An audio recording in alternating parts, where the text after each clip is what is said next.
आकाशवाणी गोरखपुर से प्रादेशिक समाचार।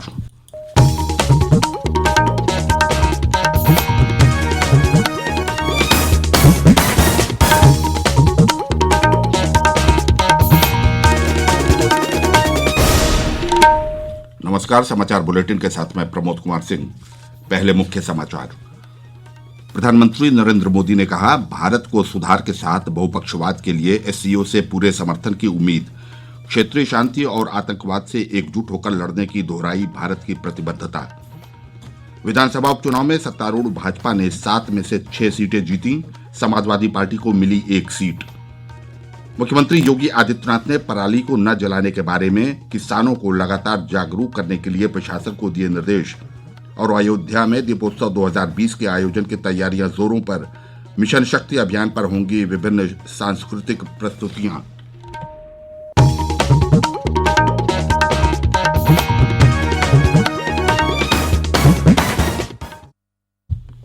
अब समाचार विस्तार से। प्रधानमंत्री नरेंद्र मोदी ने कहा है कि भारत शंघाई सहयोग संगठन एससीओ के देशों से मौजूदा वैश्विक वास्तविकता के अनुरूप सुधार के साथ बहुपक्षवाद के लिए पूर्ण समर्थन की उम्मीद रखता है।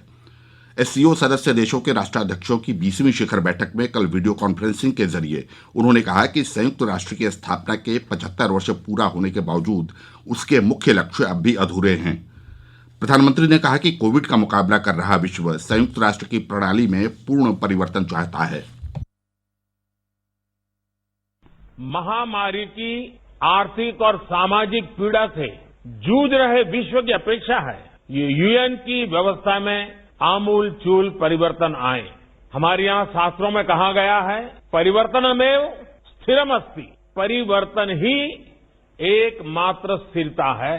भारत 2021 से यूएन सिक्योरिटी काउंसिल में एक गैर स्थायी सदस्य के रूप में भाग लेगा। हमारा ध्यान वैश्विक शासन विधि में संभावित बदलाव लाने पर केंद्रित होगा।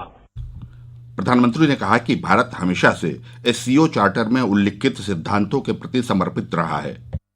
हमने हमेशा आतंकवाद, अवैध हथियारों की तस्करी, ड्रग्स और मनी लॉन्ड्रिंग के विरोध में आवाज उठाई है। भारत एससीओ चार्टर में निर्धारित सिद्धांतों के अनुसार एससीओ के तहत काम करने की अपनी प्रतिबद्धता में दृढ़ रहा है। परंतु यह दुर्भाग्यपूर्ण है कि एससीओ एजेंडा में बार बार अनावश्यक रूप से द्विपक्षीय मुद्दों को लाने के प्रयास हो रहे हैं, जो एससीओ चार्टर और शंघाई स्पिरिट का उल्लंघन करते हैं। प्रदेश में विधानसभा उपचुनाव में सत्तारूढ़ भाजपा ने 7 में से 6 सीटें जीत ली हैं। समाजवादी पार्टी ने भी 1 सीट हासिल की। निर्वाचन आयोग ने सभी 7 सीटों के परिणाम घोषित कर दिए हैं। भारतीय जनता पार्टी ने देवरिया, बांगरमऊ, घाटमपुर, बुलंदशहर, नौगांवा, सादात और टुंडला सीटें जीती हैं। वहीं समाजवादी पार्टी ने जौनपुर की मल्हनी सीट पर कब्जा कर लिया है। मल्हनी में समाजवादी पार्टी के प्रत्याशी ने केवल 4,632 मतों से जीत हासिल की। यहां निर्दलीय उम्मीदवार धनंजय सिंह दूसरे स्थान पर रहे और भारतीय जनता पार्टी के प्रत्याशी को तीसरा स्थान मिला। अमरोहा की नौगांवा सादात सीट पर भी शुरुआत में समाजवादी पार्टी ने बढ़त बनाई थी, लेकिन बाद में भाजपा प्रत्याशी और पूर्व क्रिकेटर चेतन चौहान की पत्नी संगीता चौहान ने आसानी से 15,000 से अधिक मतों से अपने विरोधी प्रत्याशी को मात दे दी। दोनों ही प्रमुख राजनीतिक दलों समाजवादी पार्टी और भारतीय जनता पार्टी ने पिछले चुनाव में जीती गई अपनी सीटों पर कब्जा बरकरार रखा है। मुख्यमंत्री योगी आदित्यनाथ ने इस सफलता को उनकी सरकार द्वारा जनता के लिए कोरोना महामारी के दौरान किए गए कार्यों का नतीजा बताया और उन्होंने पार्टी के कार्यकर्ताओं और स्थानीय नेताओं को भी बधाइयां दी। योगी आदित्यनाथ ने कहा कि इस जीत से इस बात के संकेत मिलते हैं कि पार्टी इसी अंदाज में आने वाले आगामी विधानसभा चुनाव में भी प्रदर्शन करेगी। एक रिपोर्ट हमारे संवाददाता की। उपचुनाव में भारतीय जनता पार्टी की ओर से मुख्यमंत्री योगी आदित्यनाथ, दोनों उप मुख्यमंत्रियों और पार्टी के अन्य नेताओं की ओर से काफी आक्रामक चुनाव प्रचार किया गया था। वहीं समाजवादी पार्टी, बहुजन समाज पार्टी और कांग्रेस ने अपना पूरा प्रचार अभियान स्थानीय नेताओं, पार्टी के उम्मीदवारों और अन्य कार्यकर्ताओं के भरोसे छोड़ा था। इन उपचुनाव में सभी भाजपा प्रत्याशियों ने लगभग 15,000 से अधिक वोटों के अंतर से जीत हासिल की और सबसे अधिक जीत का अंतर बांगरमऊ सीट पर 31,398 मतों का रहा। वहीं समाजवादी पार्टी ने मल्हनी सीट काफी संघर्ष के बाद निर्दलीय प्रत्याशी धनंजय सिंह से महज 4,632 वोटों के अंतर से जीतकर अपना कब्जा बरकरार रखा। सुशील चंद्र तिवारी, आकाशवाणी समाचार, लखनऊ। भाजपा के प्रदेश अध्यक्ष स्वतंत्र देव सिंह ने प्रदेश विधानसभा की रिक्त सीटों पर हुए उपचुनाव में पार्टी की भारी जीत पर जनता जनार्दन का आभार व्यक्त करते हुए पार्टी के सभी कार्यकर्ताओं को बधाई दी है। प्रादेशिक समाचार आप आकाशवाणी गोरखपुर से सुन रहे हैं। मुख्यमंत्री योगी आदित्यनाथ ने कहा है कि पराली को न जलाने के बारे में किसानों को लगातार जागरूक किया जाए। उन्होंने कहा कि कृषि, ग्राम्य विकास, पंचायती राज और नगर विकास विभाग द्वारा समेकित प्रयास से इस संबंध में सकारात्मक बदलाव लाया जा सकता है। मुख्यमंत्री कल लखनऊ में एक बैठक को संबोधित कर रहे थे। उन्होंने कहा कि पराली को गो आश्रम स्थलों पर उपलब्ध कराया जाए, इससे यहां संरक्षित गोवंश की रक्षा के लिए चारे की व्यवस्था करने में मदद मिलेगी। मुख्यमंत्री ने धान क्रय केंद्रों और मंडी में किसानों को न्यूनतम समर्थन मूल्य का पूरा लाभ सुनिश्चित कराने के भी निर्देश दिए। उन्होंने कहा कि मनरेगा के माध्यम से ग्रामीण क्षेत्रों में विभिन्न विकास कार्य कराए जा रहे हैं। इसके तहत जल संचयन के लिए तालाब खोदे जाएं और चेक डैम तैयार किया जाए। मुख्यमंत्री योगी आदित्यनाथ ने राज्य में कोरोना रिकवरी दर 94% होने पर संतोष व्यक्त करते हुए इसमें और सुधार के निर्देश दिए हैं। उन्होंने कहा कि थोड़ी सी लापरवाही भारी हो सकती है, इसलिए कोविड-19 के संक्रमण पर नियंत्रण और उपचार की व्यवस्था को प्रभावी रखा जाए। उन्होंने कहा कि हर स्तर पर पूरी सावधानी बरतने की जरूरत है। मुख्यमंत्री ने कहा कि राज्य में कोविड-19 की टेस्टिंग का कार्य पूरी क्षमता से संचालित किया जाए। प्रतिदिन किए जाने वाले टेस्ट में से 1/3 RT-PCR और 2/3 टेस्ट रैपिड एंटीजन विधि से किया जाए। उन्होंने मेरठ जनपद में विशेष सतर्कता बरतते हुए संक्रमण को नियंत्रित करने के लिए आवश्यक कदम उठाने के निर्देश दिए। मुख्यमंत्री ने कहा कि सभी जनपदों में प्रतिदिन जिलाधिकारी और मुख्य चिकित्सा अधिकारी सुबह कोविड अस्पतालों में और शाम को integrated command and control centre में बैठक बुलाकर कार्यों की समीक्षा करें। प्रदेश में अयोध्या में आयोजित होने वाले दीपोत्सव 2020 की तैयारियां जोरों पर हैं। इस कार्यक्रम का आयोजन आज से 13 नवंबर तक होगा। किसी भी स्थिति से निपटने के लिए यहां सुरक्षा के कड़े बंदोबस्त किए गए हैं।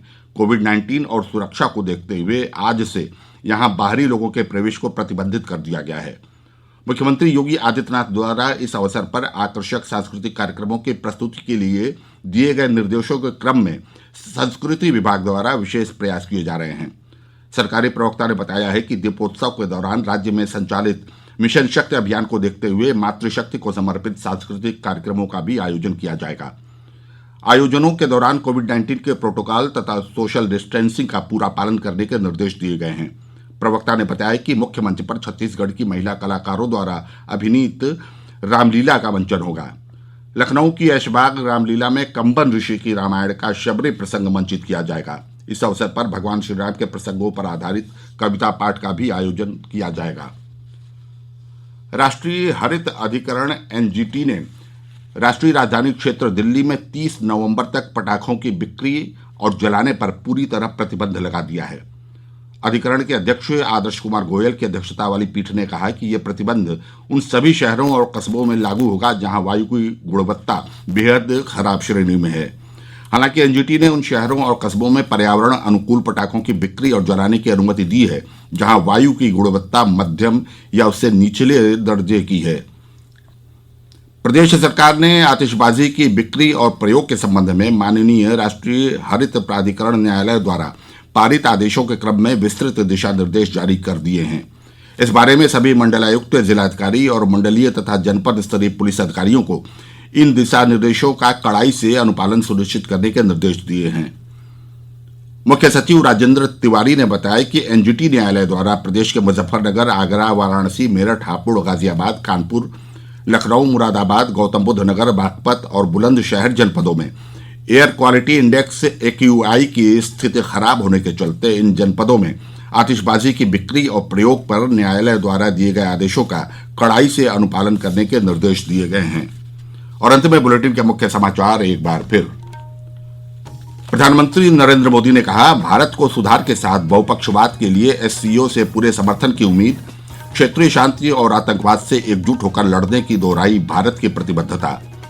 विधानसभा उपचुनाव में सत्तारूढ़ भाजपा ने 7 में से 6 सीटें जीती। समाजवादी पार्टी को मिली 1 सीट। मुख्यमंत्री योगी आदित्यनाथ ने पराली को न जलाने के बारे में किसानों को लगातार जागरूक करने के लिए प्रशासन को दिए निर्देश। और अयोध्या में दीपोत्सव 2020 के आयोजन की तैयारियां जोरों पर।